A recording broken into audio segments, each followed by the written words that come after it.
corners hold a blood-soaked dream. Into somewhere with fire in their eyes, talking to madness beneath the skies. And they beneath the skies, make us inside, take us inside. Neon lights can't hide the shade. Every punch thrown feels the same. Blood and sand and a hollow cheer. Rests only and dies right here. They sold the fight for a shiny crown. Jake and Cody break it down.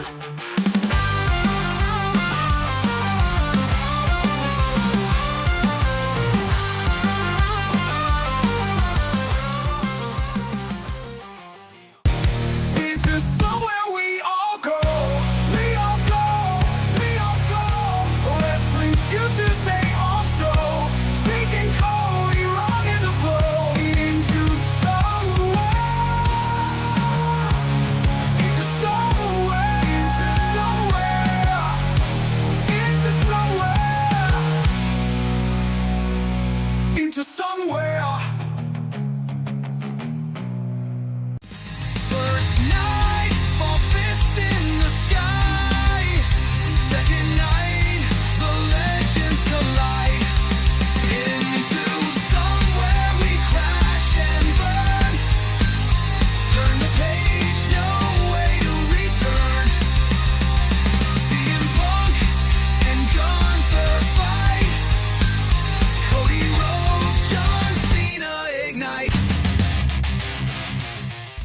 Broken foot, but the show rolls on. Jake's pain sings a quiet song. In the sun, we all fall. Wrestling rumors, wrestling La la la la la la. Jake and Cody calling it raw. Hit that like button. In somewhere breaking the wall.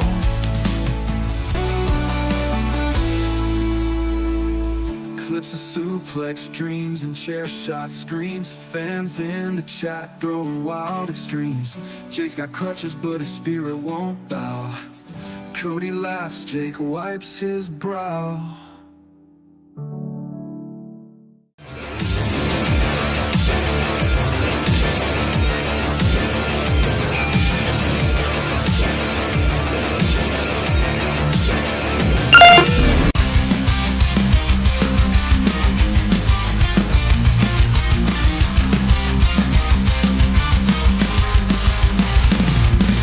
Bound for glory, the night ignites. Tables splinter under the lights. Jake and Cody, the chaos they tell. Wrestling madness, a boundless hell.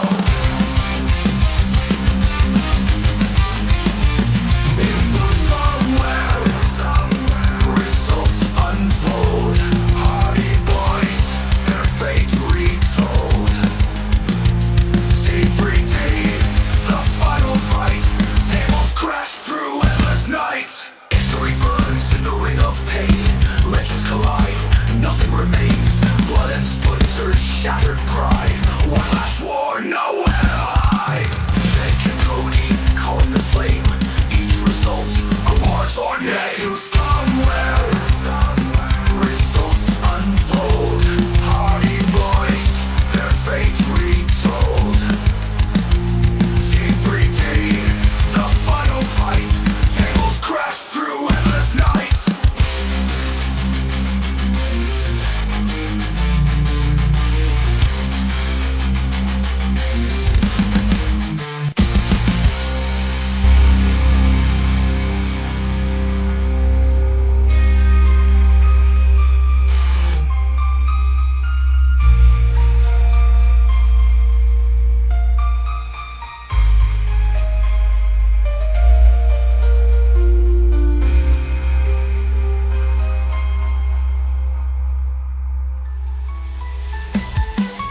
Titles raised and rivalries burned.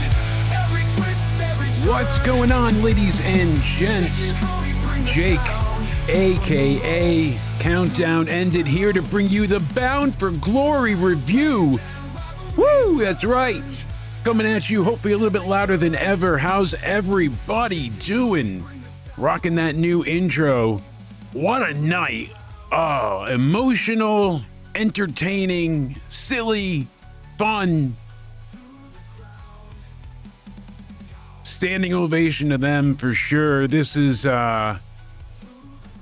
man, I don't have a rating yet, but I really enjoyed this from top to bottom. I mean, there was a lot going on, a lot of story elements. I may not love that Dark State ruined probably initially match of the night, but they did so because they were dead in the water. The Hardy Boys destroyed them on Showdown. On Showdown, so much to get to. Trick Williams defeated. That's right. I like it. Oh, yeah, man. He didn't whoop it. He lost. Mike Santana is our new TNA champ. He bled for us. He fought for us. He did for us. Shout out again, as always, to friends of the channel, Unidark. Thank you to them for providing one hell of a discography. Even though it's my music tonight, they're the ones keeping the metal alive, and I'm keeping them at heart. And shout out to one and only friend of the show, the Big Bad Wolf. So if you're looking for some adult and friendly cosplay, let's put it that way, check out her content on Twitter. It's x.com/bigbadwolfvip. So friend of the show over there. Also, thank you to XSplit. That's right, Into Somewhere is powered by XSplit. We use XSplit Broadcaster because it's the best all-in-one streaming and recording app for content creation. That's how we're coming alive to you right now. So they offer limitless customization. Try it for free at the link in the description box down below. If you want to purchase premium and get all the sweet stuff, you can use code BANANA for 20% off. Thank you so much for helping us clean house. Shout out to everybody that's joined us tonight. Make sure you're hitting the like button, subscribing, all that jazz. I am super pumped up. A little more low end on the mic, but it's still good. Super. All right. Well, here, then we can do... We'll try that. We'll be a little bit delayed, and we'll see how that sounds. All right. Live editing, folks. I enjoyed Crown Jewel more, some people say, but I think this might have been better. I think I enjoyed this more. This to me was a bit more of a complete show. Plus, it was a bit longer. There was a bit more to bite onto. Agent Zero is indeed one hell of a badass. I am not a huge hardcore match fan. I get called a hypocrite at times for these type of takes, but really, these two sides have been battling to the point that it led to the hardcore war. It's worth them needing to brutalize each other to end this. I'm not thrilled Mustafa got pinned again. But it makes sense, because if they didn't cut the head off the snake, you don't want to pin Agent Zero. He was a beast. And then you don't, I mean, you kind of have to. The other two, they don't really count, right? Right? I mean, am I crazy? Right? Thought so. I mean, let me talk to you.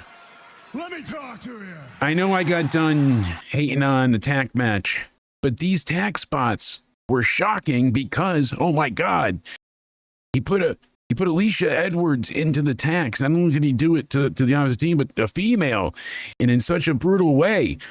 A regular match would not have worked for this. A singles elimination, you know what I mean, wouldn't have worked either style. You know, a singles match, one-on-one, you need the whole crew. Elimination, it's kind of like you needed to go ahead and have it be, you know, one fall, one draw, and just have them destroy each other. I'm telling you, it was a hell of a night. That tack spot was, whew, that was something. Brutal. Hopefully we sound a little bit better there now. Trying to tweak on the fly, but congratulations to Mike Santana.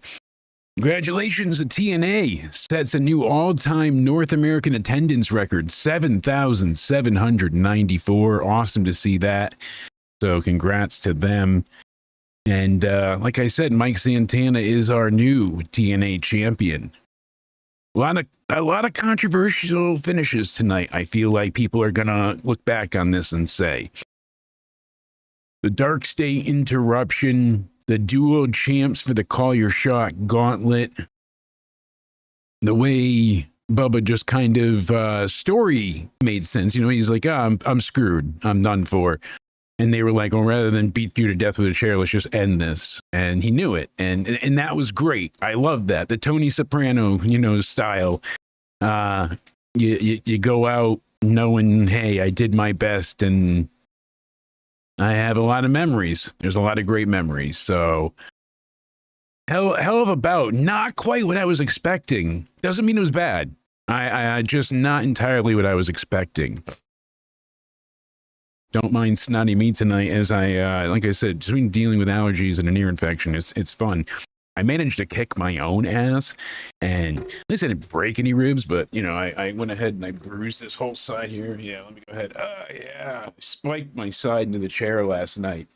You know, I'm still limping around and managed to go ahead and, yeah, the chair came apart coming out of the kitchen and into the living room. So go me, I went down on one knee trying to watch the foot and landed myself into the side. So I gave myself a chair spear. Yeah, didn't break anything, just hurts. Doesn't hurt to breathe, just hurts to move. So we're good. I got more bruises everywhere. What are you gonna do? Nobody can kick your own ass better than me, baby. Granted, they put it all out there for that main event. I was hoping to see a finish for Leon and Javon. I was like, oh, Santino just wants to come out there and get the audience to boo because, oh, we don't get a finish, damn it. Now we need one. Oh, my God, be fever pitch. Yes, 5 more minutes because that's all we can allow for. And damn, I was just, I wanted the finish. I wanted it. We need to sell cocaine like that, right? Or some type of fentanyl replacement. But that X Division title match, damn, they did not lose the crowd once. They kept bouncy levels over 100. This was an instant classic. Ending be damned. The tables match was interesting. They certainly killed their bodies. They put it all on the line. Bubba kind of went weak into the table when it was in the corner, but besides that, and I mean, you can't say he didn't take the big slam at the end, and they certainly put in those chair shots. So the was up was great. Poor Jeff hitting his head off the ladder. He just, when he came down with the swanton off the top of the ladder, people were a bit perplexed, and so was I, because even the way they explained the rules, I still thought it was because they said one more table. So the way the match was marketed was, I thought, all right, you go through a table, it's done. So I think the crowd was even a bit jarred. You go ahead and you get the first table spot and you're like, no bell? We're still going? Are you sure? Okay. All right. So you got to put them through the table, and the announcers are quickly like trying to cover. They're like, you got to go through the table by force. Doesn't matter if you put yourself through it, blah, blah, blah, blah. I get why they did what they did, though, because if you paid attention to Twitter or any of the IWC nonsense, and that's what it was just straight dog shit, everybody was like, well, Devon had a stroke, so he's not going to be able to do anything. So I really feel like they scheduled and scripted this match in such a way that it was going to be to put Devon's stroke over. He's going to go out there, Mr. Fusion, and he looked so strong early on. I wish they included Spike Dudley more than just the entrance. Would have been cool to see a couple of spots with him. Would have been great if they could have brought in Lita, right? Really make it the Attitude Era all over again.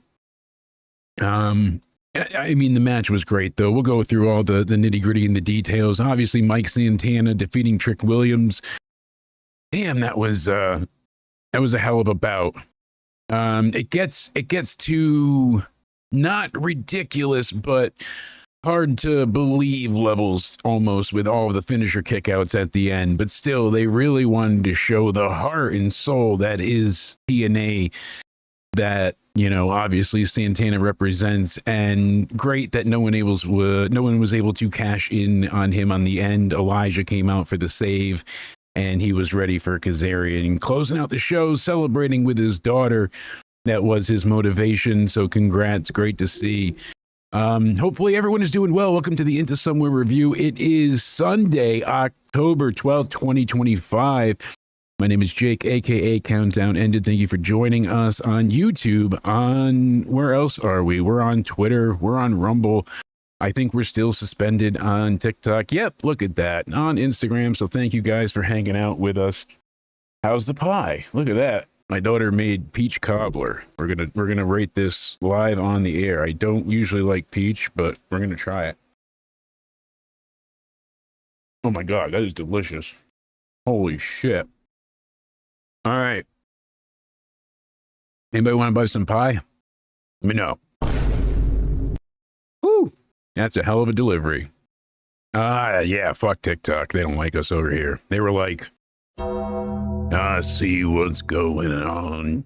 You're trying to get one over on us.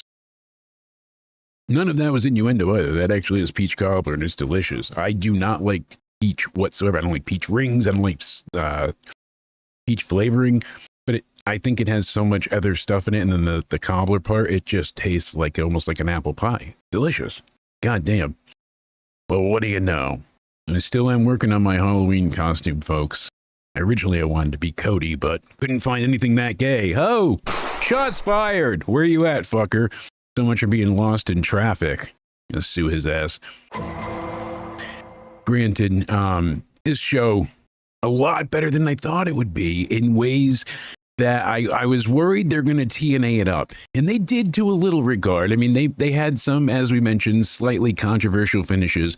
I think people are going to be upset that Indy Hartwell didn't defeat Kalani Jordan, because Kalani really was essentially the ultimate transitional champion. She genuinely was supposed to, in the fans' eyes, just hold the belt long enough to get through Showdown. Oh God, I still can't. I'm trying to get through Showdown, and unfortunately, I had some PC issues. I had some audio issues. I'm redoing everything on the fly. I think my hard drive is going, but we're working on it. So as long as you guys can see and hear me, c'est la vie, that's all you need. Co-host be damned. The Hall of Fame was excellent. Tommy Dreamer doing the induction, wearing a paper bag over his head so he's not associated being a beautiful person with the beautiful people. Angelina Love and Velvet Sky are the first inductees tonight. All-female induction ceremony going on, for the class. Great thing. Tommy Dreamer was the one to hire Angelina Love. Terry Taylor hired Velvet Sky, and then Jeff Jarrett and Billy Gunn and the Pigeon Army fans, but in the back, they really put it all together. They were the ones to drive Taz nuts with that stuff, but they said, keep working, never stop chasing what sets your soul on fire. Great message there. They did their shout out to Taz, let the pigeons loose. Lyra appeared. If only they had Tara or Victoria. All the things she said, running through my... you got to do the whole fake lesbianism. Never mind. You're gay baiting. They did her praise of Mickey James, and it was great to see Lisa Marie Varon again. Mickey comes out hardcore country. She's doing great. Looks great. God damn, does she look great. And she thanks Double J, Jeff Jarrett, Jerry Jarrett for giving her an opportunity. She thanks the wrestler that did that racy porno shoot with her long ago for telling her not to shave the beef. She thanks Raven and CM Punk.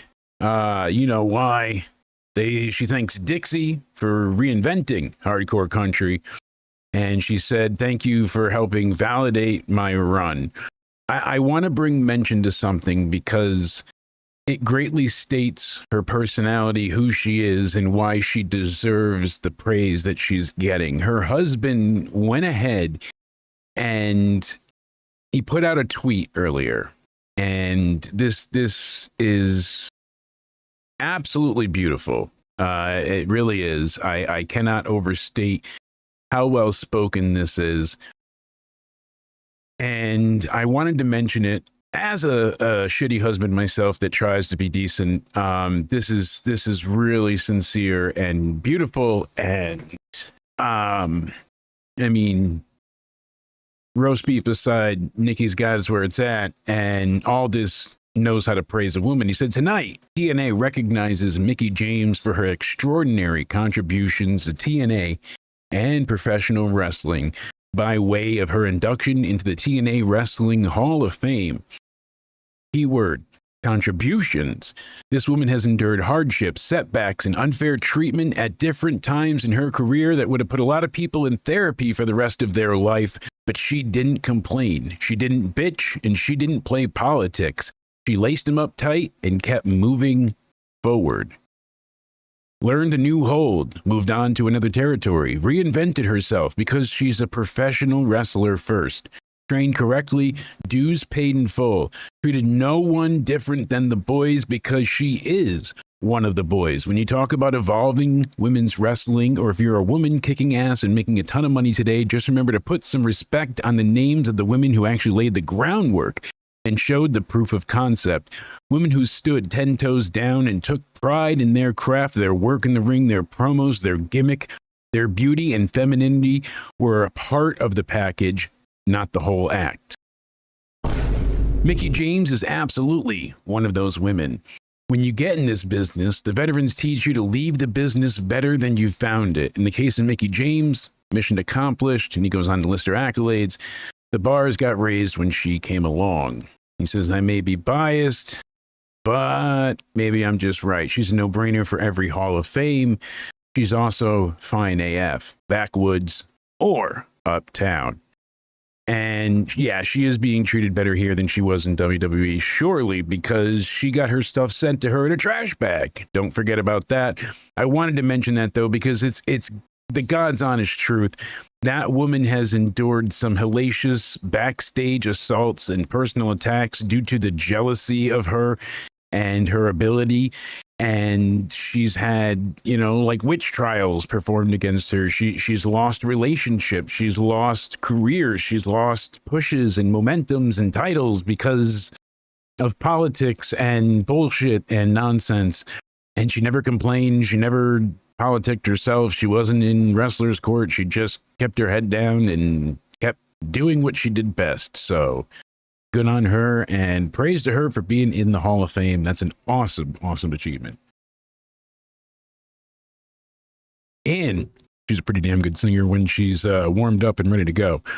I have heard her live, and she was great in person. But when she tries to sing in between wrestling gigs, and you can tell she's not ready to sing, as you know, it doesn't always come out great. Still on the pre-show, we had the Knockouts Tag Team Champions, the Inspiration. They were taking on the Elegance brand, and Ash came out with Heather and M. That was a cool thing to see her still. Cassie Lee and Jess McKay, the Iconics.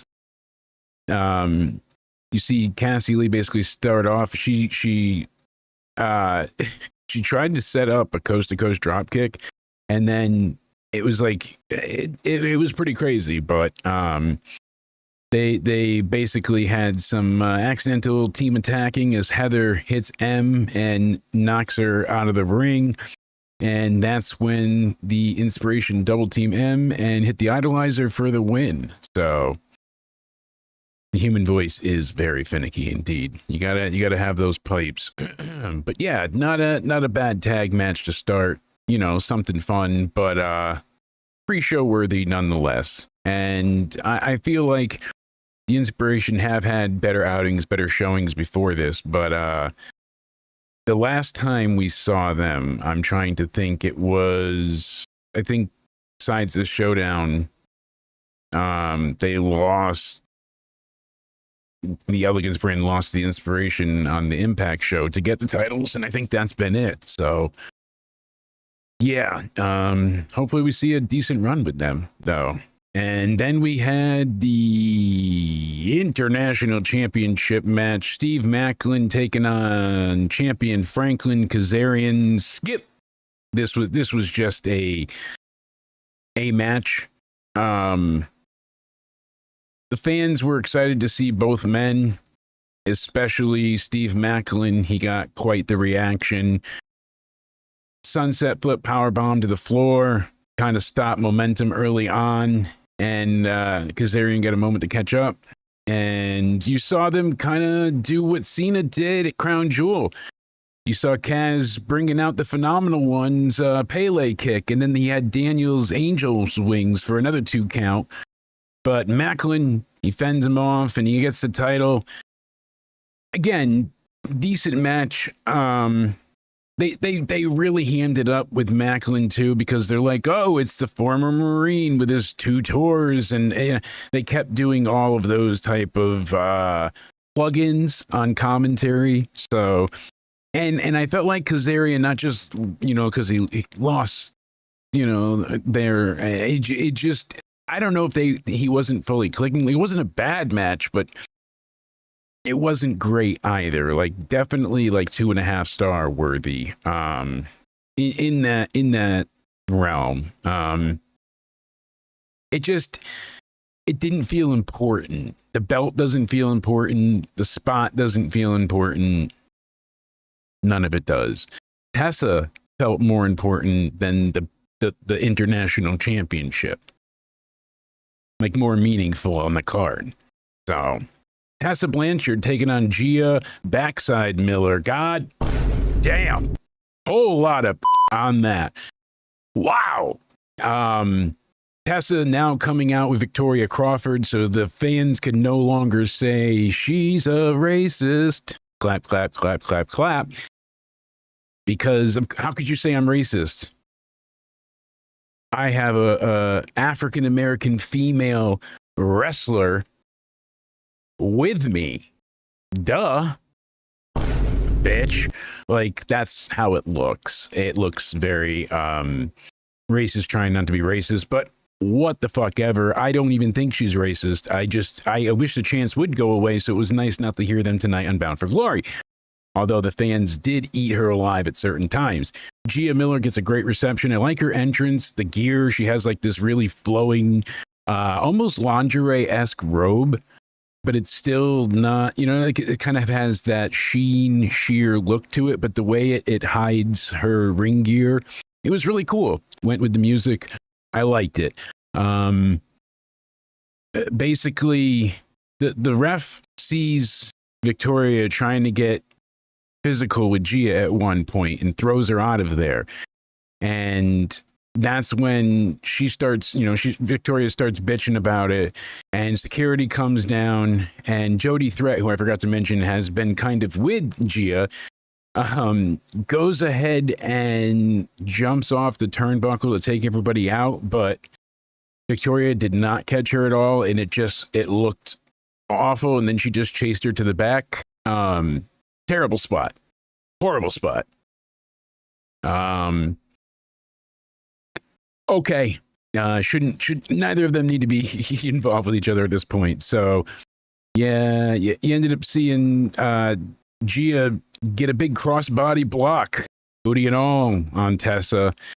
Near fall there. Good 2 count. But Tessa, she gets on top of her and starts just laying down these punches. They looked great. I don't know if she wasn't really punching her, because she sold like she was really punching her. She looked like she was really punching her. She should be Charlotte Flair at this point. She goes ahead and Gia grabs her and puts her arms around her and lays in a big headbutt, and that kind of slows things down for a minute. And she goes to powerbomb her, but then Blanchard had already taken the security guard off the turnbuckle, the middle part of the stanchion, and the ref's putting that back on. So when she lifts her up for the powerbomb, Tessa hits her in the head with a roll of quarters. And look at that. Bob's your uncle. 1, 2, 3. What are you gonna do? My wife did not. No, I've said that forever. Bob's your uncle. She's like, what the fuck does that mean? I'm like, you've never heard that expression? You don't know? I'm like, a simple task. Everybody can, anybody can do it kind of thing. And no clue. Solid 6-minute match. The crowd never once gave Gia the chance. There was no rally cry behind this girl. I knew Tessa is dominant in the women's division, but this was like telling. The fans were still cheering for her, even though she was getting a negative reaction at times. It was odd. I wonder if they're going to have her face Jody Threaten next, but we'll see. They did say the injury report that Matt Hardy was cleared to compete, but he's not 100% because of the recent attack. Joe Hendry was not able to compete after his match with Eric Young. And then they said Trick Williams and Mike Santana were evaluated and are fully cleared. And then we had our 20-person-ish, because there was some more, right? Got to do math. Call your person. I don't know if you want to say call your shot gauntlet, but whatever. For any shot at any TNA championship within the next year. So we'll get to this. As far as the Tessa and Gia match, 2 stars, maybe 1 3/4, but two stars feels right. I mean, it was a very short match. It wasn't bad. It wasn't insulting. It garnered a reaction from the audience, positive or negative. So that was something. And it was kind of cool to see that, I just wish the crowd gave Gia a bit more a little more energy, but still not bad. We get the, like I said, 20-ish person call your shot battle royal. We knew Li Ying Li was number 1. And then we knew that Mance Warner was number 20, but everybody else in the middle, we had to figure out. So as time went on, we knew Mara Sardé was going to be in there. I thought I saw Joe Hendry listed until he was on the injury list, so it really sucked not to see him at all tonight. If I was going to give this show a perfect 10, it would only get an 8 now, because -2 for there being no Joe Hendry. Say his name and he fucks off. You think he's getting back at us because of the Henry comments? Like he's like, oh, you think it's funny? And then he just disappears.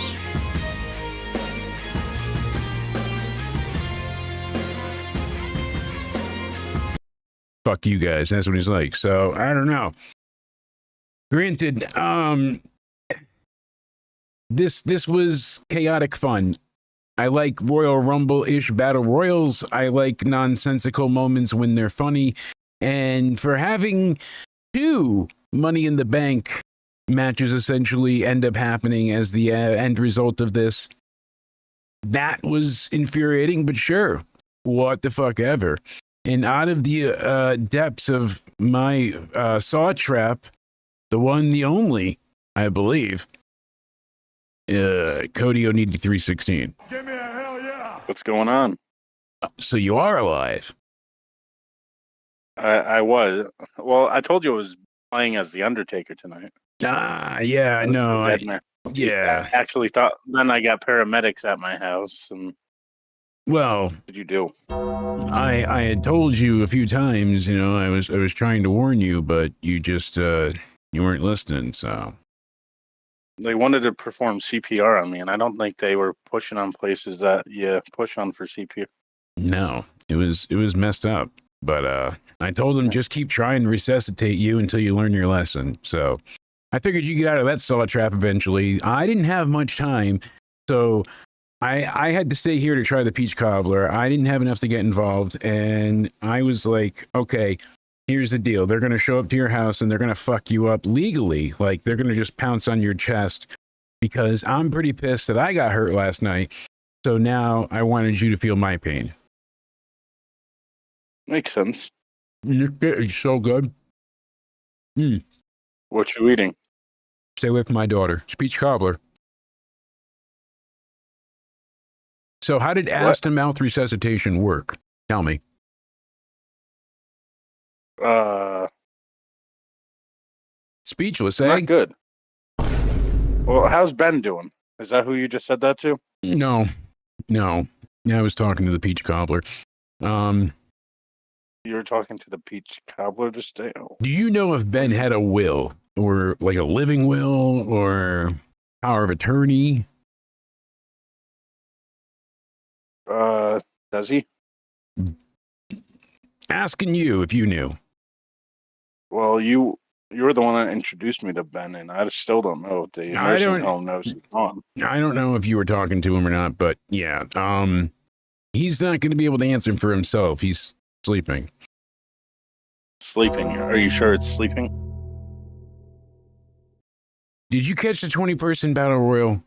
Because we were just starting. I did not do. Why was Ben in it? No. So Li Ying Li starts off, right?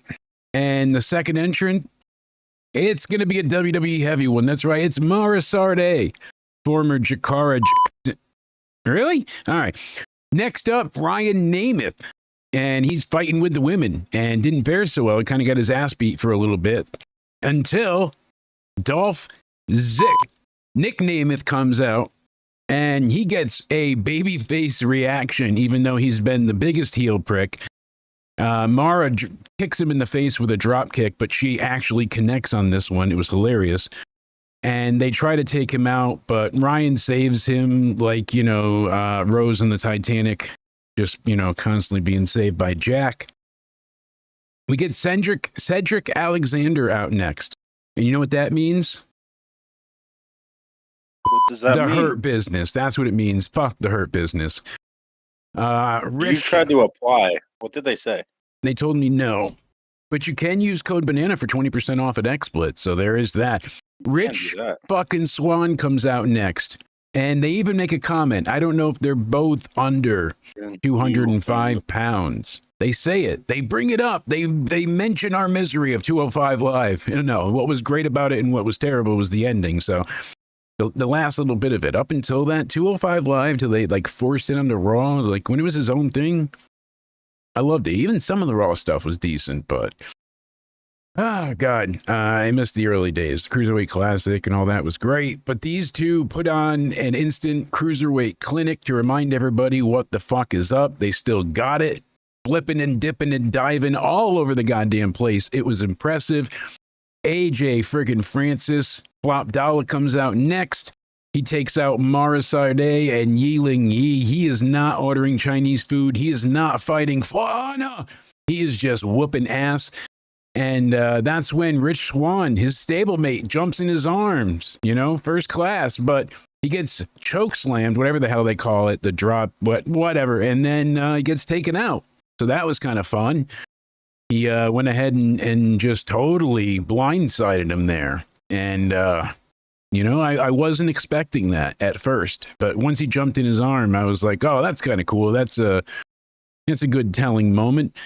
And it just showed how selfish he was, how much of an asshole he is. And he could have still used Rich Swann to work together for the rest of the match. They probably would have won. They really could have. But BDE comes out and he's about to get choke slammed. That's what it is. The down payment. BDE?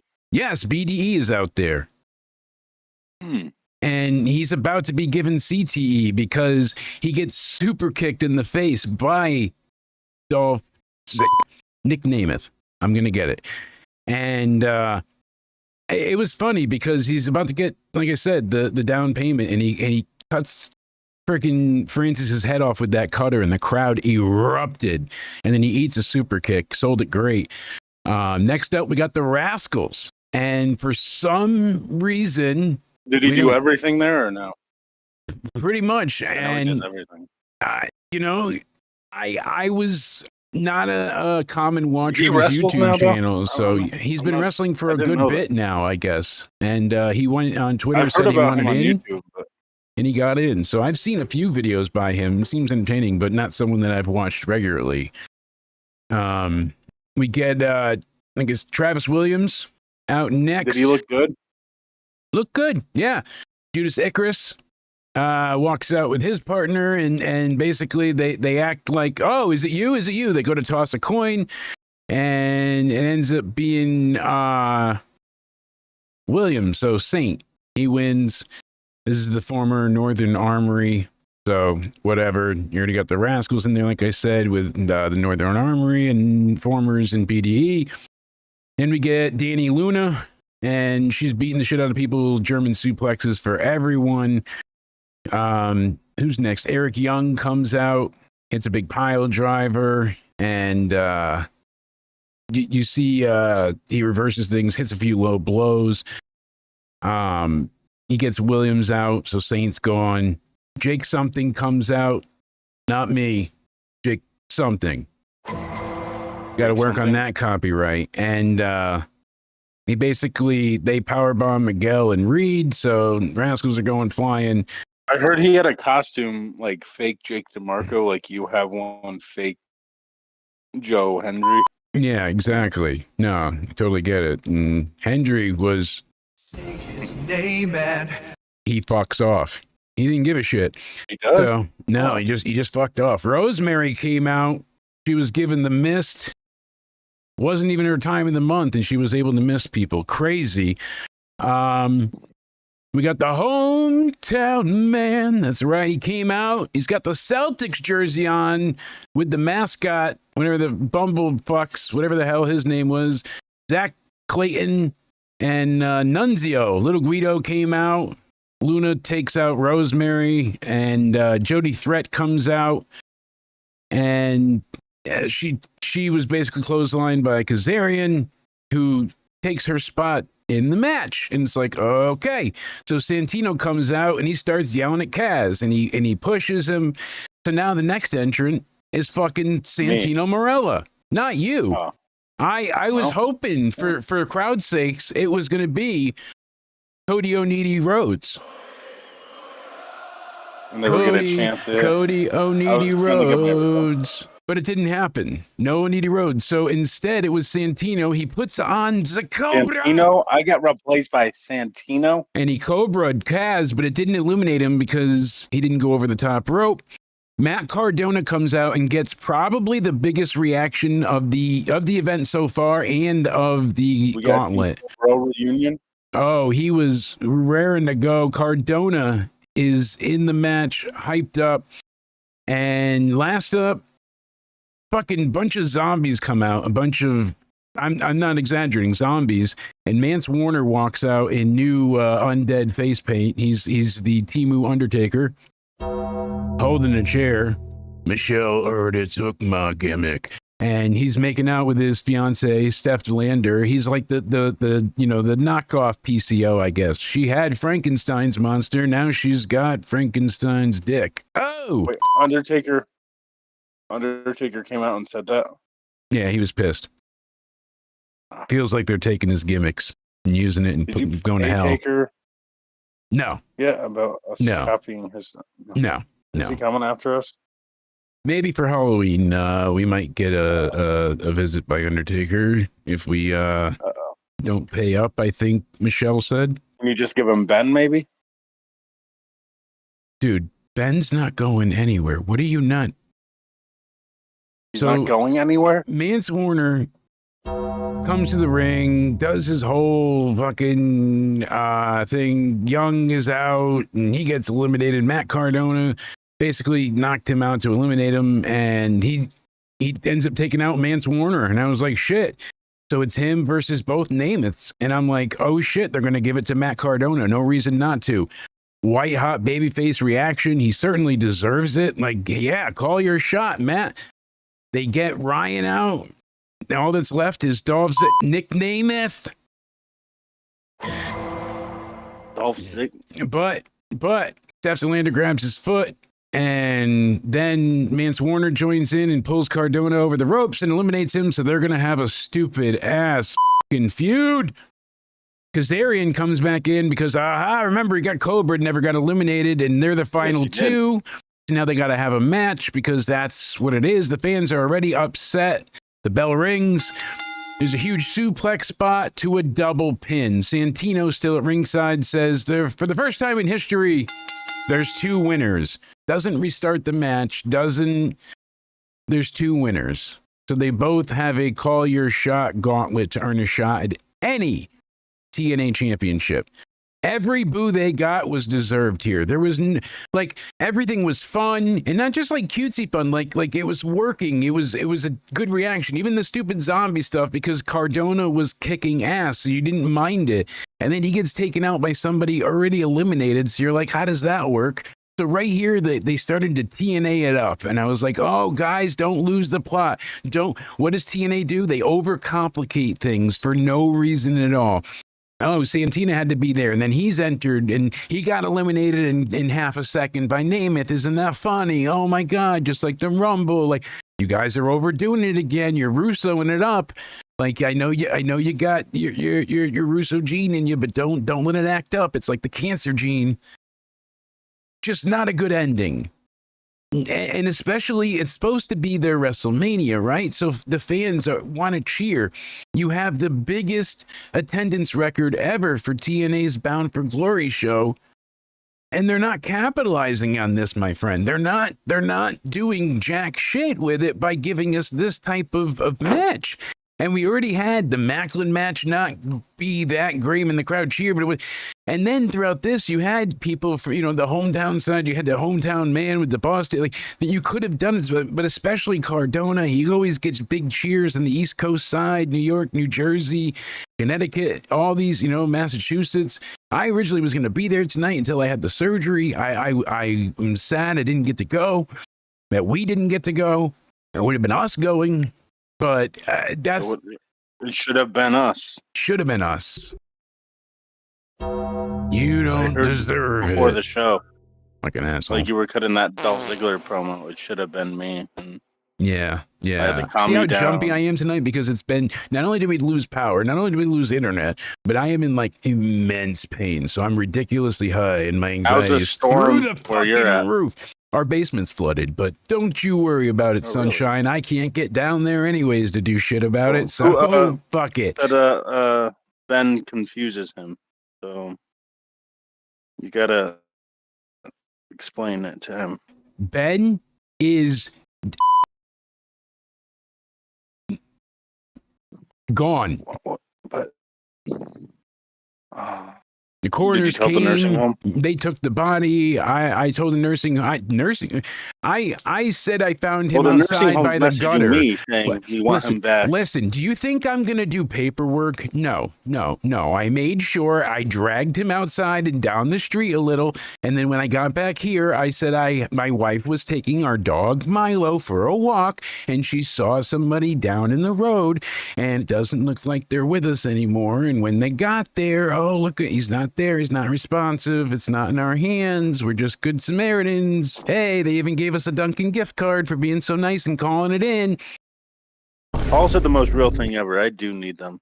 Because you want to know why? You need drugs. I've went a whole life with being a Redskins and Mets fan, and I think that alone makes me need drugs in my system. So we'll find out tomorrow night on the UCR podcast. That's right, my friend. Tomorrow night, we won't have the Raw review because that will be done 12 hours earlier in the day, but the UCR podcast hangout will be live because the Raw review will be live at 11 a.m. whenever they end up not going live again for the international audience, just like we did for SmackDown while they're in Perth. And then Monday morning Raw. Not illegal drugs, like prescription drugs. That's what he needs. He need like not just Ritalin and no more Tylenol, but he needs like antipsychotic medication, right, Cody?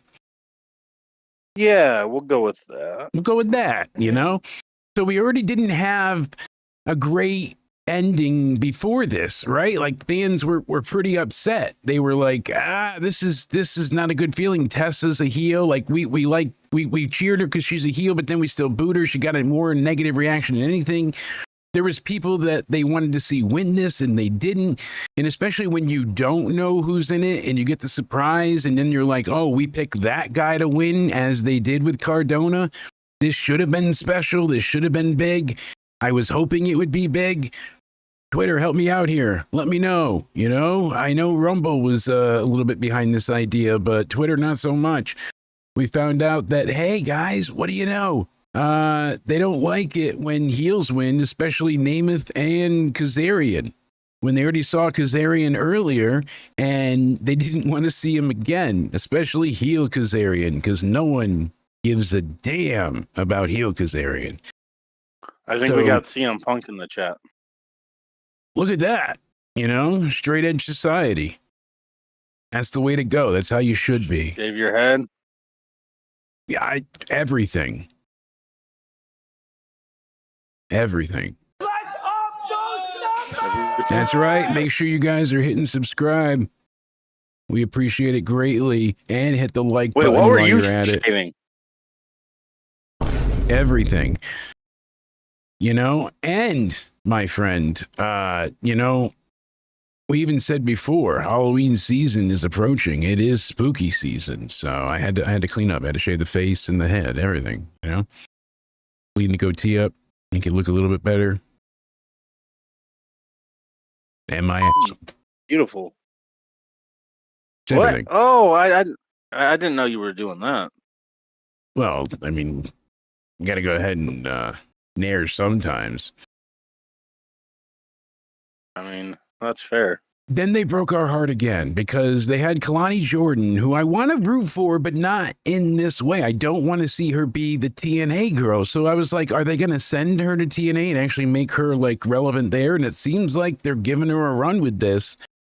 I thought Indy, who had not lost a match yet, not once, since her debut in TNA, she's not lost a single match.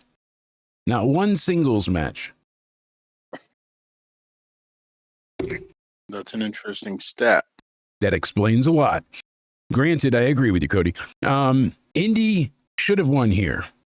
Jordan basically, she didn't really have Indy's number. It felt like Indy screwed herself over because she goes for the flying elbow drop and she missed it. And if she didn't miss it there, Jordan wouldn't have been able to kick her in the face, hit her with the split-legged moonsault, and get the 3 count. This hurt. I wanted to see Indy crowned at Bound for Glory. It meant something to do it tonight. Me too. In front of this audience, in front of this crowd, in front of WWE per se, like their audience. You get my point, right? Because she was good on NXT, but they never pulled the trigger with her in any real feud, or they had her with the Way, and that was it. With Austin Theory and Johnny Gargano, you know. And when are they going to put some WWE NXT titles on TNA talent? And we're not counting the Hardy Boys. Come on. I mean, the Hardys are about as close as in TNA as you're getting with it. Yeah. We're not counting them. They're basically WWE guys as it is. People were having big issues too watching this on TNA Plus. If you think of the Hardys, you think of WWE, not TNA. I don't know how many people had to go back and like refresh things, but I don't know. This match really could have been like amazing, and instead the submission slowed things down. They TNA'd themselves, and then the near falls were good, but no one's kicked out of the Hurts donut. So Indy getting her with it finally after missing it the first time, and then Jordan's able to drape her foot on the rope to break the pin. You're like, oh, that's how she gets out of it. Like, she can't kick out. She's got to get the ropes. Okay, all she's got to do is hit her with it again. But then she goes up top and she misses the elbow, and then it leads to the split-legged one-of-a-kind moonsault. And that was it. I was genuinely thank shocked. You for this package, Jake. I know it says rugs on it, but it says what? You cut out there, sorry. Oh, it says rugs. Yes. Then you said put a D in front and you get the message. Yes. Okay. Enjoy. Take them all. See how quick that is? Just like that time I ordered the flu to your house. I hit the rainbow button and just, I guess it's one of everything. So take it all. See what happens. What's going on, okay. Kent? Good to have you and TNA in the chat. The crowd was upset to see Indy lose. This hurt them. This kind of burnt out a little bit of the goodwill as well, I feel like. It was a good show, and it was a good match, but I really feel like this was the wrong outcome for this match. Not just because, oh, I like Indy. Like, no, everything that they had up until this point told us that Indy was winning. She's not lost. It's like, it feels like what they did with Asuka. You know, she was on that amazingly long, 9,000 day streak. No, it was like 900 something days. And then, you know, she never got beaten NXT. She kills everybody on the main roster. She wins the Rumble, and then Charlotte beats her because. And it didn't elevate Charlotte. It didn't do anything for Charlotte. It didn't make her. It didn't change her career or the trajectory, or it just set Asuka back. And I feel like that's what's going to happen, because people are going to cool on Indy now because they're going to want to cheer for Kalani because she's still a face. But you're splitting the fans here, because you're it's not heel versus face. You want them to cheer both of them, yet you have them, you know, hug and shake hands and embrace and scissor and all of it, but you don't go ahead and muddy the waters this much with the fans. You already disappointed them with the Call Your Shot gauntlet. You already upset them with the Tessa match. They kind of expected that, but you set their expectations. You set them to stun when it should have been shoot to kill. Despot. I really saw this match going the way TNA told us it was going to. Indy has not lost. She's been this dominant fighter. She was, you know, everything that happened. Oh, you know, Dana Brooke, now Ash by Elegance, had to relinquish the belt. Masha gets investigated after making the PWI men's list at number 25. Number 25, such terrible timing, but number 25 because she's great at whipping men's ass. I mean, they're going to regret that, right? I mean, then you can have her. Could I? Never mind. I mean, I'm not going to get us. These two were first ever tag team, like they were the first ever tag team partners of each other when they had the live event tour and stuff. Like there's a lot of history between Kalani and Indy, and they didn't even really touch on it till after the match. Like, how are you going to keep the fans invested? You split the fans and you had the champion retain. So now Indy's going to be what? Either gets a rematch, and then it's hard to kind of argue why when there's other people waiting, or, you know, maybe you can have her run for the first female president, because was that the drugs? I mean, the rugs. Yeah. Oh, I didn't know what was that? I don't know. Did you read the side effects? No, I didn't even know there would be side effects. This pie is good, but I'm getting really tired. It's weird. Oh. Well, you know. The more I eat, the more I get sleepy. I told Danny she couldn't take the car. Did you put anything in that food? No, she made me pie. I told her she couldn't take the car tonight to go to her friends, and then she made me this peach cobbler. I think she was like apologizing for being rude, you know. But yeah, it's making you tired. No, I just noticed, like, maybe it's making me full. I don't know. I haven't eaten that much, but people were tired with it. Yeah. Weird. Yeah. I had all this energy drinks and stuff, and I was like pounding them down, and now I'm just like, I don't know. A little weird. So, knockouts. Kalani. Girl, I don't know. You're going to go on and have, like, what, open challenges on Impact? TNA Plus, whatever you want to call it. It doesn't really excite me. I wanted to see Indy do something with it, not just because I like her, but because she's been on this dominant reign, and she's been dominant while being a babyface, which is kind of a hard thing to do in this day and age. Typically, you need the babyface to lose, so that when they win finally, it's worthwhile. Instead, here it was the opposite. She won, and then she lost. They Russo'd us. Congrats to Logan Paul. Yeah. For, I guess. What'd he do now? It's his birthright. He was born to be champion. I guess so. You did send this before. This was great. Who put this here? Move!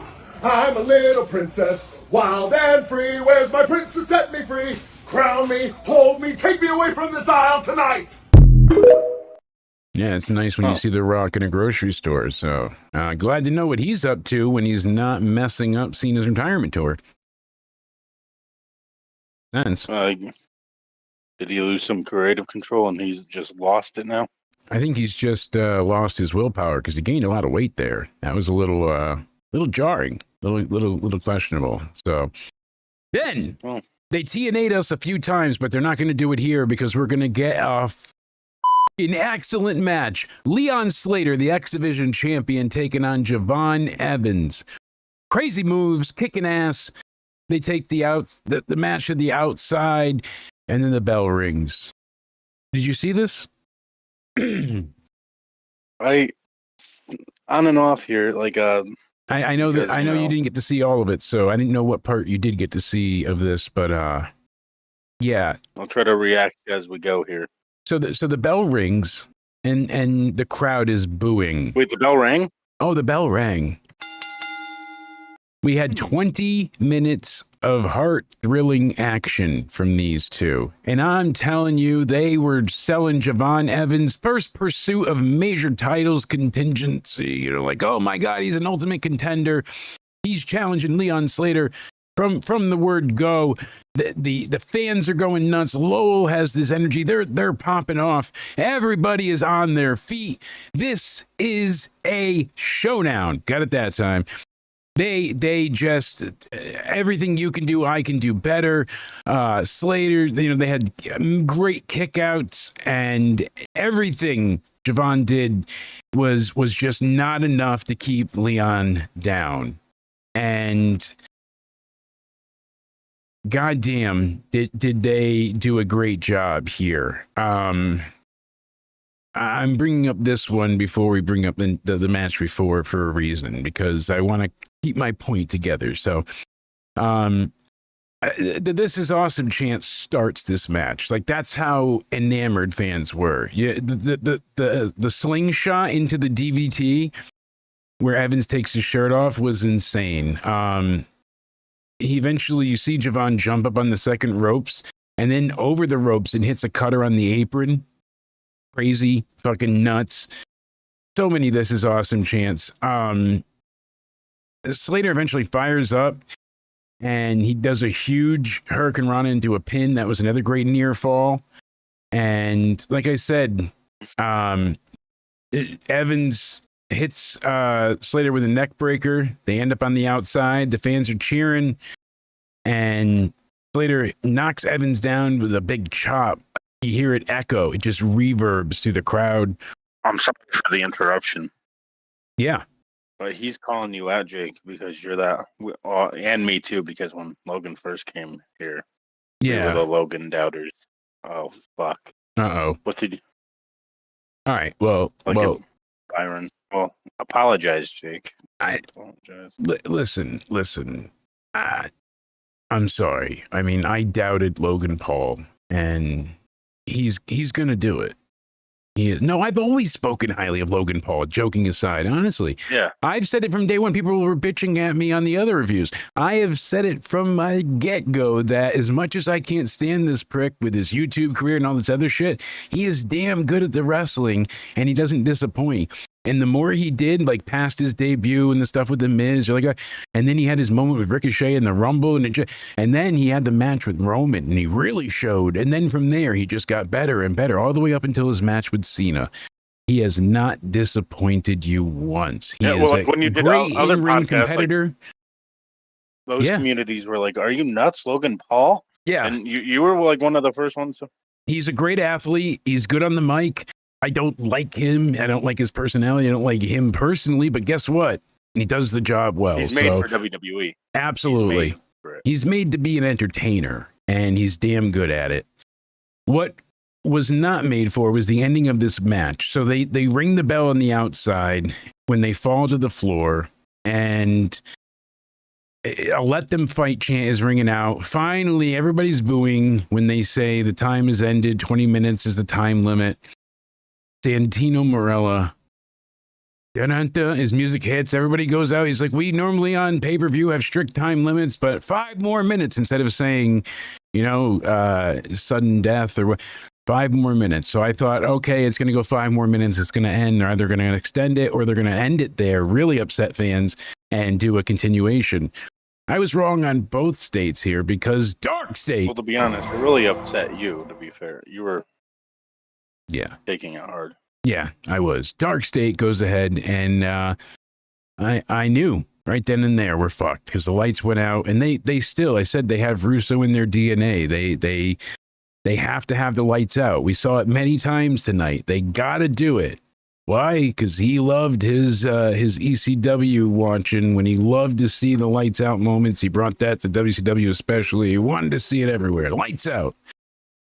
And this just felt like the weekly TV show ending. Like, I understand they wanted to get these guys heat back. They lost all their aura when they got beat by the Hardys, and especially in such a dominant fashion. So how do you rehab anger? By pissing people off in the worst way possible. And I think it might work against him because online there was a lot of people saying fuck TNA, not fuck Dark State. There were some people being like, oh, Dark State, the heat's on them. They're the ones that, and a lot of people were like, no, the company pulled the rug. They gave you a shitty finish and then a terrible finish in a sensational, spot-filled big match that should have had an ending. Why? Because you didn't want Leon to lose and you weren't ready to crown Javon? So this is the only thing you can come up with? It really feels poor planned, last minute, and only set as a reaction to them losing their titles quickly. So what do we do to get their heat back?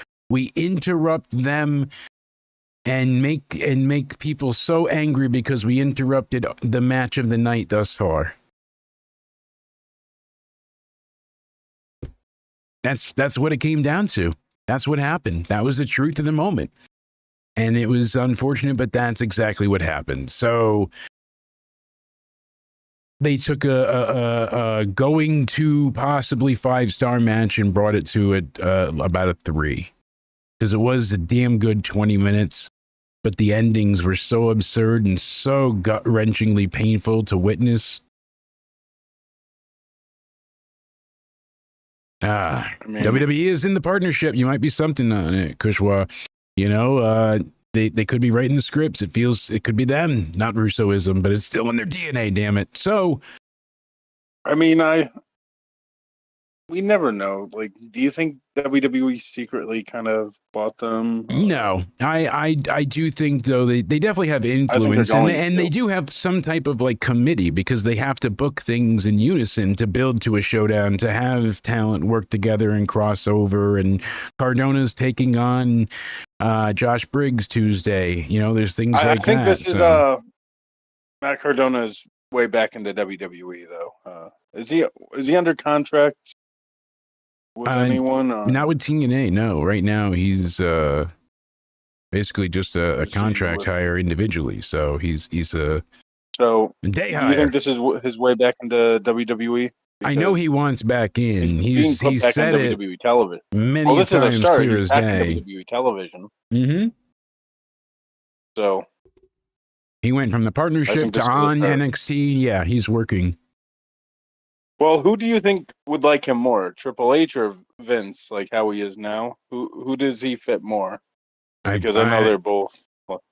I think Vince would have seen the changes and maybe appreciated it more. I think Triple H is basically going to do what he does with like Aleister Black and Andrade, and we'll see Matt Cardona come out and have like a main spot for 2 weeks, and then he'll have some feud, and then he'll just kind of be a little bit forgotten about. That's my worry.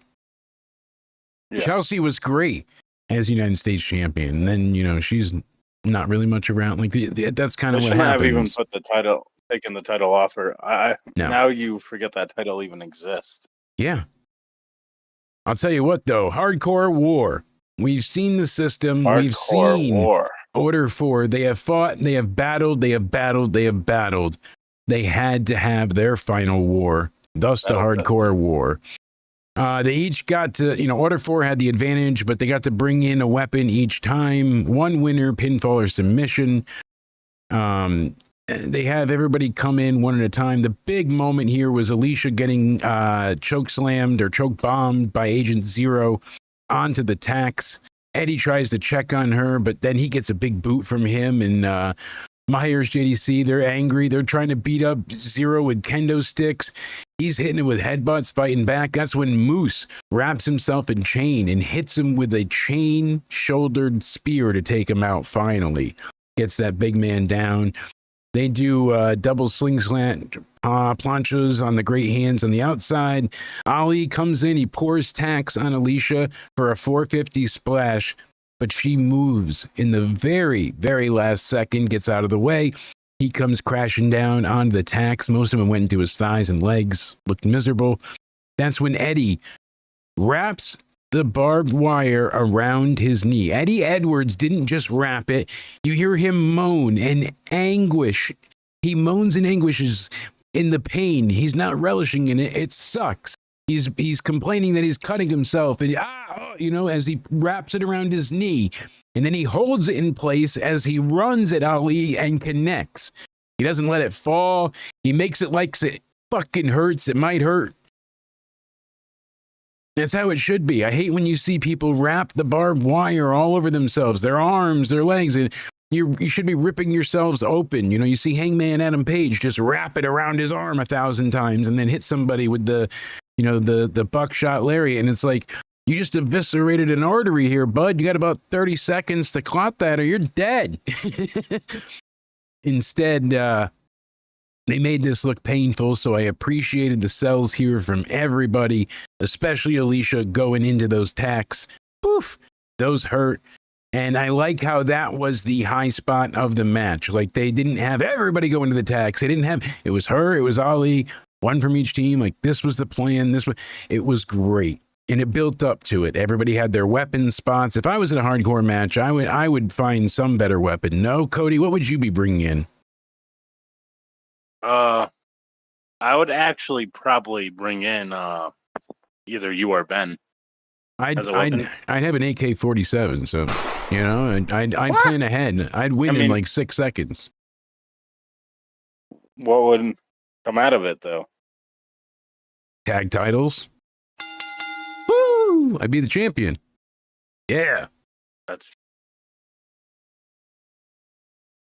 then they could always hire new people. They could always hire new people. Like, good turnaround. I mean, right? Who are they going to hire?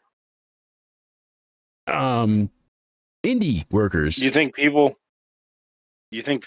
would want to be hired there? Like, someone got shoved and you heard a boss somewhere else. My life was in danger.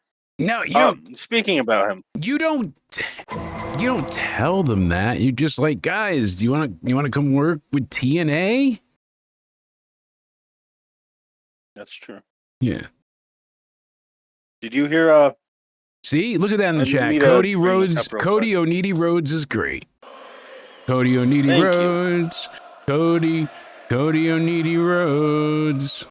Thank you. Sorry, I'm very I need to bring up. something up off topic. I don't want to forget about this. Did you hear what Tony Khan did? No. Because what's my birthday buddy up to? House of Glory has a partnership with AEW right now. Yeah. So I guess Tony Khan got JD removed from commentary because you know how he does commentary for the again. Really? They've told him to sit out, I guess, until he gets the call back. Not a joke. No, I swear, I just saw JD's tweet on this. That's funny. Really? If that's true, that would be. I'll send you his. That would be horrific, if that's true. I'm telling you. Yeah. I mean, you never know nowadays. People suck, but there's a lot of AI stuff out there too. So. Well, Mercedes got him removed. Too much to keep up with. Right? She did. I mean, she kept him down. So. I I do know it did happen before, so it's not hard to believe. Let's see here. Oh, I saw this earlier. I didn't actually know the tweet extended. He said it's a busy 24 hours. I am nobody from House of Glory has ever told me I'm no longer with the company. Nobody has fired me or told me I'm no longer a part of the team. I've had several conversations with Amazing Red and Brian XL one-on-one both, who I have tremendous amounts of respect for. They have family to me. I've asked Brian XL as of recently when I can come back, and there have been given no answer but sit out for a little bit or let me talk to Red. I have not been clued in on the conversations or if they took place. It's frustrating to be told one thing and that one thing doesn't happen. So he said, I've gotten more and more questions about it every month the more I stay silent. He said, nobody knows shit. Everybody thinks they know, but they don't know. Everyone seems to think they have an answer. I have a good reason why, but it's absolutely nothing that should keep me sidelined for 7 months or longer. I love House of Glory. I love pro wrestling, and the people that run the company have had my back for all the years I've been there. I'd like to think they would show me the same respect and let me know one way or another, yet everyone thinks they know me or the situation. Wow. That is unfortunate. But he says right here, he says, I have a good reason why, but it's absolutely nothing that should keep me sidelined. He said on Facebook why. What's that? It's I legitimately lost that tweet. I didn't. It is the Mercedes. I think Tony Khan got him. Yeah, with the Mercedes. So I wonder if that's the truth, and that would be terrible if that's the case. I would feel bad for him. The Hardys were wrestling on there the other day, and he was supposed to do it. Like he does it with Solo Monster, right? And I got him to meet the Hardys. I was the one that let him get deleted. I filmed the video of him being deleted on his channel. That was from me, getting him in there with the old boss. Was that all the same show? I remember. Yeah. Both of them. Is that the same show where they got declined by Ryback? No. Is that the same? No. That's different meet and greets? Different. That's down in Florida. Florida. 33 people were down there, so. Logan as U.S. champ is an awful idea. He had the U.S. title, never defended the belt. I don't know. I'm sure he will win the title someday, though. I'm not sold on it right now, but eventually. And then we got to get into the one more table yet a bunch of tables match. Matt and Jeff Hardy, Team 3D, Bully and Bubba Ray Devon. Tag titles, NXT tag titles, TNA tag titles, they're all on the line. Mackenzie Mitchell gives them one hell of an introduction. 2 refs. Holy shit chance just to see these guys in the ring. We saw Spike come out with the Dudleys to give them their glasses. It was moving and touching. They wanted Devon I know to a look... lot of people make jokes about like how 4 Hall of Famers are wrestling for developmental brand titles, but this just I think. But they're not getting TNA titles are there too. Hey! Yeah, that's true, but I think it values those NXT titles a lot because like big time. 4 legends really want to tear each other apart for those NXT tag titles. Yeah. So you got to think of it in that way. So exactly. They mean something to them. They mean more than any of the main roster tag titles did, so that's for sure. Damn straight. And don't forget, we got Raw. Starting at 8 a.m. Eastern tomorrow morning. We'll be live when it goes off the air just before 11 a.m. Come grab your cup of joe with us. Come drink some coffee, hang out, and have some fun. Sponsored by XSplit. That's right. Use code BANANA at checkout for 20% off.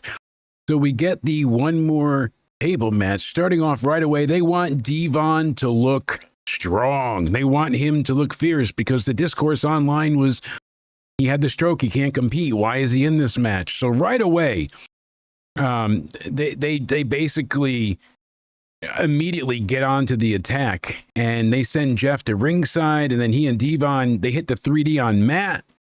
They start chanting for the tables. Devon get the tables. They come in.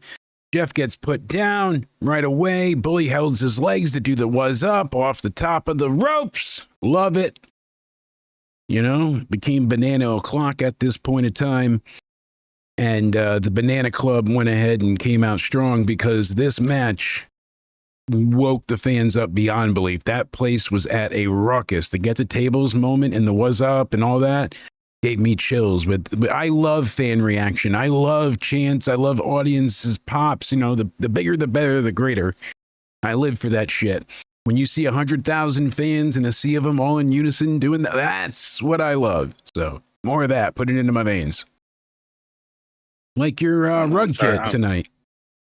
Yes, the rug kit. The rug kit. That you put a D in front of. Did that I'm just hit you yet? entertained by the chat right now. I guess so, because I'm really intrigued by the debate going on in the chat about Logan Paul.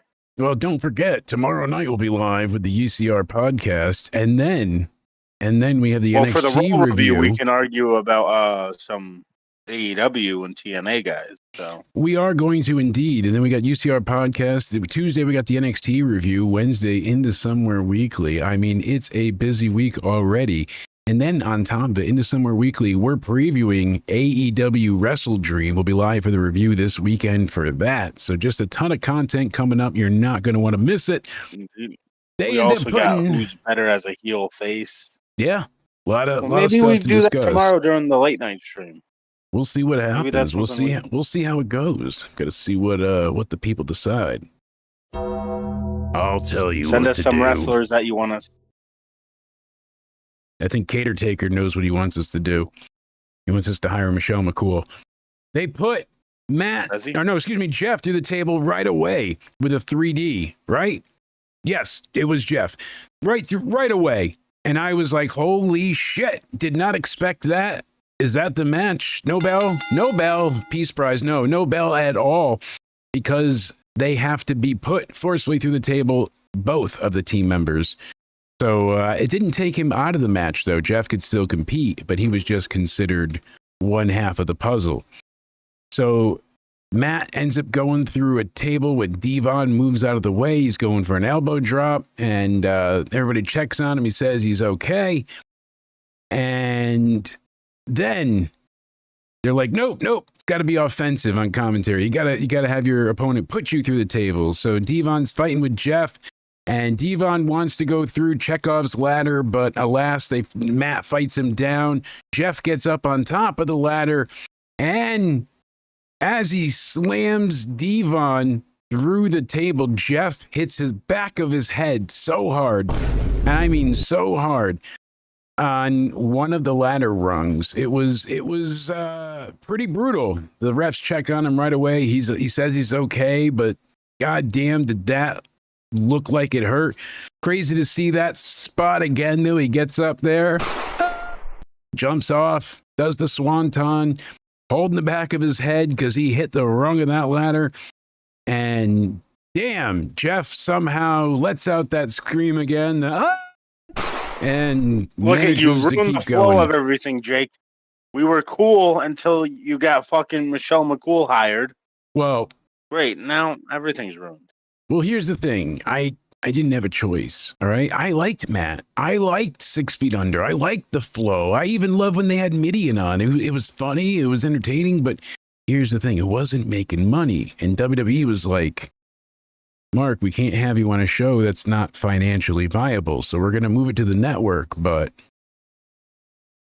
we're going to bring you and Matt on here. And if you guys don't... Wait, where do they... is it on Peacock or something there? No, it's on WWE's YouTube. That's where it is? That's where it is. I remember he had his own. He did. Is that where all of them are now? Stephanie's and they're over there.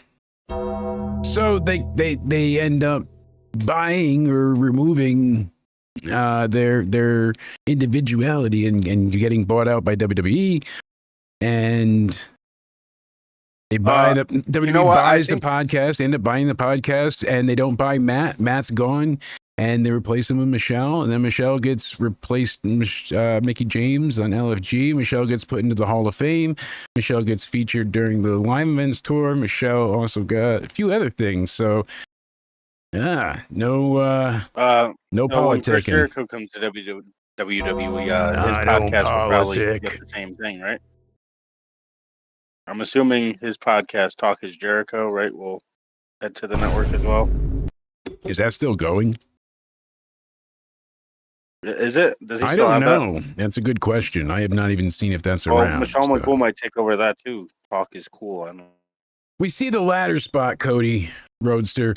And from here, we get a couple of twist of fates on Bully. Jeff goes and he gets to the apron. He's playing to the fans and he hits Bully with a swanton. And they both pick up chairs and they just take turns slamming him right in the ass. Right in the back. Ooh. Ooh. Bully. Wait, were you watching wrestling or were you watching? I was, all right. So I was checking out the Big Bad Wolf again. So again, you can check her out if you want. x.com/BigBadWolfVIP to check out her, And you have to do hashtag older videos. cosplay fun, but just letting you know she's a friend of the channel. So, and we're all into spooky cosplay this Halloween. So good on you to check her out, and also check out Unidark as well on Twitter and on Bandcamp. Thank you to them for providing us with some great tunes. Granted, right here is where we get to the end. Bully slowly gets to his feet. He grabs the table ever so slow. Matt and Jeff look at each other. They don't need a concerto. They don't need to bash his brains in. They both throw the chairs down. Bully submits. You see it in his eyes. It's written on his face. He knows he's done. He's partnerless. Devon's already been put through a table. He's not able to help. He's just dead. That's it, my friend. That is it. So they pick him up. They put him through the table. 1, 2, 3. And that's what we get. And yes, from follow there, Liz on Twitch as well. Yes, in the description box down below. We get the bell ring. It was everything afterwards. The hugs, the Dudleys removing their boots, the action, all of it. I give it 4 stars. I think that's fair. It's not a 5-star event, but it was never meant to be a barn burner, and I get that. But I was expecting something different, longer. I was expecting more akin to a wrestling match that led to somebody going through one final table. Again, TNA overbooked. They can go through a bunch of tables. No, it's got to be put through a table. You can't just go through a table. Like it kept forever changing. It's like the reverse battle royal. I wish they wouldn't do this. Did it ruin it? No. Did it take away from it massively? Not at all. It just it was a little less than what my expectations were. But I still was very emotional. I appreciate what they put their bodies through at their ages. I like that the Hardys are now House of Glory champions. They've got the whatever fourth rope, whatever the hell it is. Those belts. People are like, oh, but when Mercedes does it, it's like, well, they're not just, they're gonna go back and put people, or as they have before. Whatever. That's an argument for another day. 4 stars. This was fun. This was emotional. This was nostalgia filled. This was everything that the fans there needed it to be. And it was a hell of a goodbye for Team 3D. So I thank Bubba Ray and Devon. I got to see them put Mae Young through the table off the stage, and it was a forever moment that will live in infamy in my mind and on, WWE and Raw and highlights and all of it.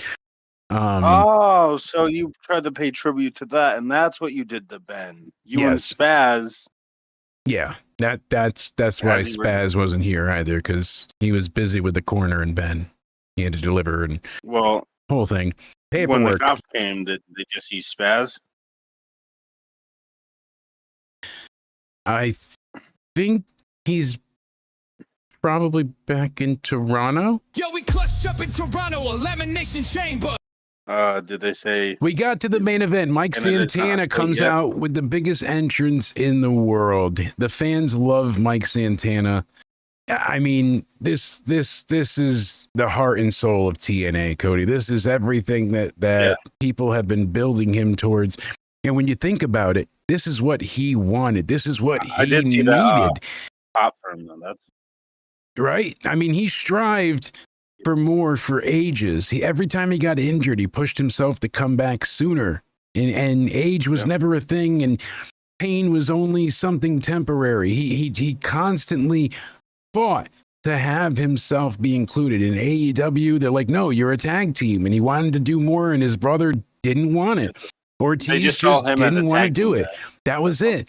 And then no one wanted to take him here. Him and Ortiz didn't get along that much? Or? Well, yeah, they had a lot of bad blood at the end, and Ortiz kind of just wanted to coast by and live off the laurels of being a veteran and you know, the nostalgia of it all. You know, LAX, baby, and that's, you know, the old school. And Mike Santana's like, fuck that. I work he's like, for what I do. Yeah, so what did he do?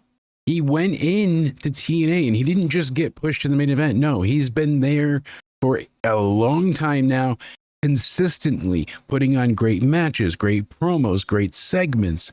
He's fought battles. He's had bout after bout after bout to build himself up. He's gone through loss. He's gone through wins, highs, lows, peaks, valleys, character development. He finally has embraced himself as the heart and soul of TNA, as Mr. TNA. You know, he kind of took that, you know, from the former mantle holder and how that shifted, and, you know, the fight with Eric Young and everything that transpired. And this match was great. I give this match 4.5 stars, honestly. The only little takeaway from it, I would have done a few less at the end of the sorry, I got distracted. Mr. Nice Guy. Oh, great to see you. Hope you're doing well. Make sure you're subscribed so you can come and hang out with us more often. I hope hopefully life is treating you well. I pot for that. Glad to see you in the chat. And everybody else, make sure you're hitting that like button. Glad to see you. Yeah, a little pound down fist to it. I don't have the green screen set up, so I'm disappearing into the background. But glad to see you. Glad you're doing well. Oh, all homo, my friend. We spread the love here. This was great. Like I said, 4.5 stars. I would have kept out a couple of the trick shot finishes. I mean, he hit him with the Uranagi, the rock bottom, a few too many times. But I did like. Some people thought it was a little cheesy. I thought it was great. It was his own Mario magic mushroom, like you were eating, Cody. He had the motivation from his daughter. She powered him up. I thought I was in the Mushroom Kingdom, you know. Like, yeah, flower power. Whatever they call that, and castle. He's going ahead and he sees his daughter, and Trick had already berated her at one point. That was just great when you saw good old, you know, Winamac, good old Trick just laying into him, and she slaps him. And that's when Santana dives on him from the outside, like, get away from my daughter, hits him with a great power bomb, the 450. I was like, that's it. 1, 2, heartbroken at the near fall. Oh my God, did not see that coming. And then from there, you know, you basically saw some shenanigans, Trick's lawyer, blah, blah, blah, whatever. Santana hits the spin the block discus lariat, you know, on the lawyer, goes ahead and gets him out of here. Spin the block, trick shot, spin the block, trick shot. Look at the daughter, power up. Dig on deep. Trick hits him with the knee, takes him down a couple of times. No, I gotcha. And he fights back. It's not over there yet, though. He's got to get it one more time. He's got to dig deep. Spin the block. It misses, gets out of it. As you know, reverses the trick knee, gets it into the ropes, hits him with it. 1, 2, 3. Lowell Mass is on their feet. They erupt. They not that they can't believe their eyes, but they're just so elated and so happy that this is what the crowning achievement of their night is. They finally got to see and knew everything they wanted tonight. Hey, we got it. You know, we got the Hardys. They prevailed. That was very sentimentally, nostalgically great. But this match, top to bottom, exceeded expectations, gave us story. It was compelling. It was heartfelt. It had everything. Great wrestling, a great narrative. I loved it. I really like Trick. I have for a long time. He's great in the ring and out on the mic, with Mello, without. I like it. Oh, yeah, man. He's consistently fantastic. He is main roster bound a year ago. I thought, oi, stand and deliver. He was done for. And the stuff with Hendry and taking the belt. And that's another one that's cooled off, I think, a little bit, is Joe Hendry. He's still super over with the fans. But lo and behold, it's not over yet.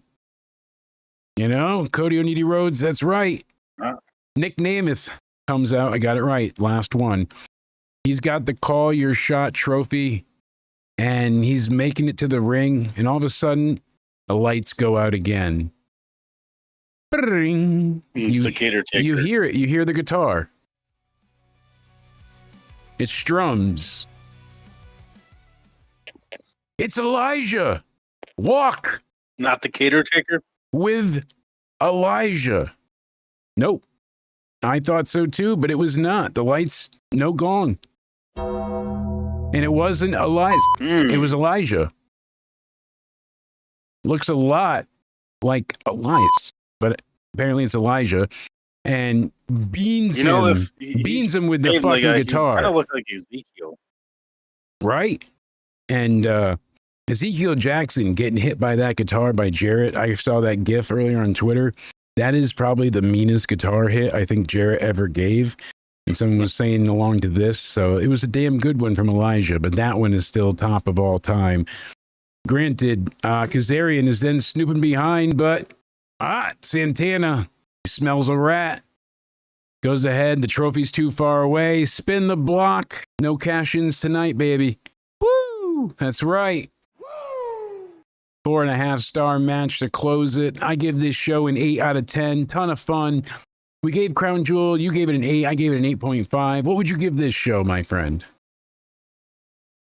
From the matches I saw, I have to go back and watch more highlights for everything else. But like, I would say 6.5 right now. So I think when you go back and see a bit more, it'll go up a bit. Yeah. But yeah, I could see why from what you saw, especially with a lot of the TNAing it up. You know, they had some of these finishes come out of there into somewhere. I watched Indy Hartwell. Indy Hartwell was really a disappointment. And it wasn't a bad match by any means. It just felt deflating. It took a lot of the air out of the building, out of the women's division, out of the, it's like, because Kalani's not someone they don't dislike Kalani, but she's not a TNA star. It's not someone that people want to root for as a TNA. You know what I mean? Like it could be on a TNA champion. Exactly. And she tried to represent TNA the other day, and what happened? She failed. She failed to represent them and win. So now you guys really know, like, you know what I mean? So it kind of overstates that she is not Team TNA. And the fans do like her, though. Like so it's you're splitting the audience. You heard it even in the main event. Mike Santana whooped that trick chance all night. The Dudley Boys took off their boots and give it to the Hardys, but we didn't see that from from Santana. Would have been crazy to see Trick How giving did his Devon boots. look? Devon looked fantastic. That'll definitely up your rating as well, seeing that match. It was very emotional at the end, seeing them embrace and hug. And I saw watch that the ladder W's. spot. Yeah. That ladder spot was nightmarishly scary, but a lot of fun. This match was top to bottom, everything Bound for Glory needed to be. That's why I give this show an honest 8 even. Crown Jewel was a lot of damn fun too yesterday morning, though.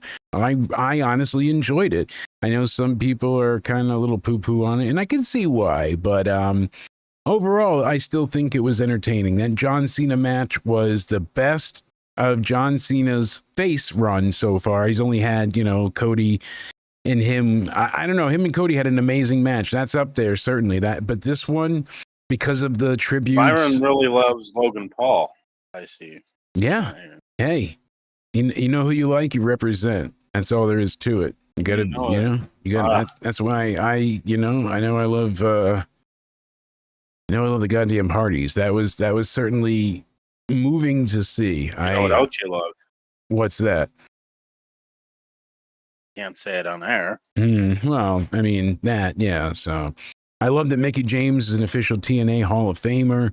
I love that she got recognized, and the beautiful people. I love that they had the largest pay-per-view crowd in the promotion's history. Yeah, the Hall of Fame thing was nice.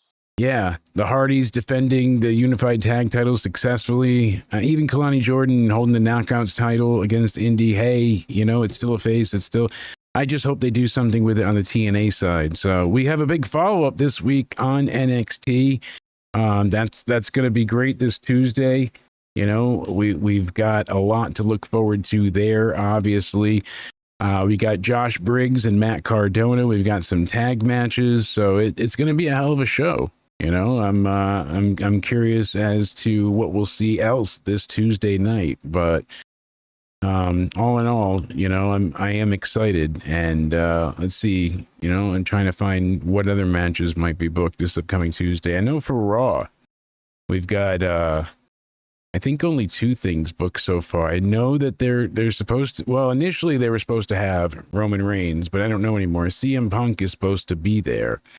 So we'll see what happens then, and if that actually still comes to fruition. But as of right now, we've got the Intercontinental Champion, Dominic Mysterio, defending against Penta. And if he's going to be defending his title against John Cena at Survivor Series, like they're saying, I don't see Penta winning here. And then we have the team of Bayley and Lyra, who attacked the Judgment Day's Raquel Rodriguez and Roxanne Perez. Attacked them backstage last time. Those evil, evil witches. Terrible. Bayley snapping with her psychotic self.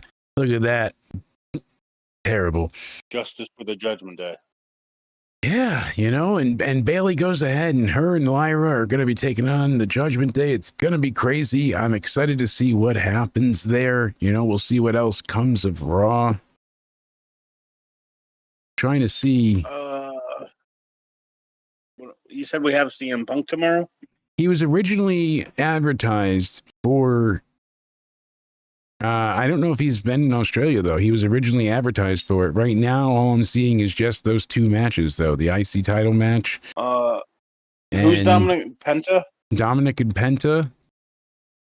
And then the women's tag match. It says Seth Rollins, Rhea Ripley, Jey Uso, CM Punk, and LA Knight are advertised for the show as of when they had it on Friday for SmackDown. Those are the people advertised for the show. So subject card always set to change, but you know, it's going to be ass early tomorrow morning. That's right. So 8 a.m. Eastern, 5 a.m. Pacific on ESPN and Netflix. And then I'll be there. They will force me to wake up. Like that's right. Like the last 2 shows. We're going to be up in a few hours, bright and early. And you know, I almost finished this pie, and it's whooping my ass. I think I'm really tired. That's weird though, right? Like, I shouldn't make you this tired. That's funny. The thing that came in the box here, the bottle's half empty. Did you spill it before you put it in the box? No. You sure? Positive. I didn't even touch it. I didn't have anything. I didn't have any handling to do. I just ordered you the box of rugs. That's Who's it, your my friend. handler? I don't know. I clicked order. Dude, everything's online nowadays. I keep telling you, you got to go ahead and get yourself set up with a, you know, a profile on the Dusty Road. Handler number 13. I don't know. You'll be fine. In any event, tell these beautiful people where they can find you, my friend. You can find me over on my Twitter or X at Judgment Day Era. You can find me over on my YouTube. I still haven't posted it yet, but it will be coming soon. Jake, you can vouch, right? It will be coming soon. Right? Sure. You don't believe me, do you? I do. You do? I do. You believe in Onidi? Of course I believe in Onidi. Do the clap. That's right. There you go. Then you can find me over on my Instagram as a paid Judgment Day show, according to some. At Cody_Onidi_316. That's right. Say his name and What if they did? he They should. appears. I believe in Joe Onidi. Hendry. There we go. That's right. Thank What if you. what? Sorry, I'm sorry. Had to celebrate there. Like, why? If, like I said, though, if people are getting paid, though, right? By them, why am I not a top I on the mean, list member of that? it is bizarre. You figured you'd be getting paid for a while now. I You know? I figured. know. You know, It's funny you'd how never be getting fans will paid. actually think they're paying people. I know. If you guys are a fan of tonight's intro, you can find the entire song over on TikTok. It's jake.countdownended. Make sure you're following me at countdownended on Twitter, on Rumble, and on we're on Spotify, hashtag into somewhere, so you can go ahead and check us out there. What's that? I know we're gonna play GTA 5, but I got Super Mario 64 for my Nintendo Switch. So I'm gonna try to hook that up. Yeah, there you go. And play Super Mario 64. Yeah. People are gonna see us bright and early for Raw, and then we got UCR podcast. It's gonna be a lot of fun. Give us some suggestions in the comment section on what you want us to talk about. What? Like, give us. Can you hear me? Is my mic going? No, you're good. Yeah, what we're going to talk about, and yep. You good? Yep. Yeah, we're gonna have a great time tomorrow night, and end the show immediately. Jake is about to crash the fuck out. Okay, we're gonna have a good time, dude. No. Cut the. They can't see you like this.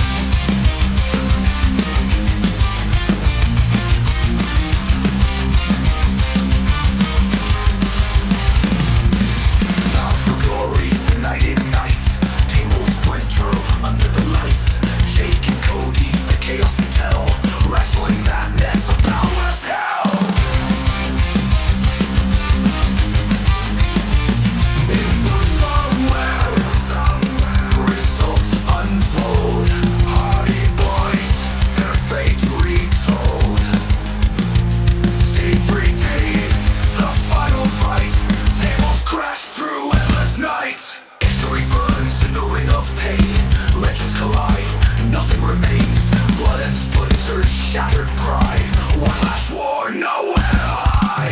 Jake and Cody, calling the flame. Each result, awards on yet to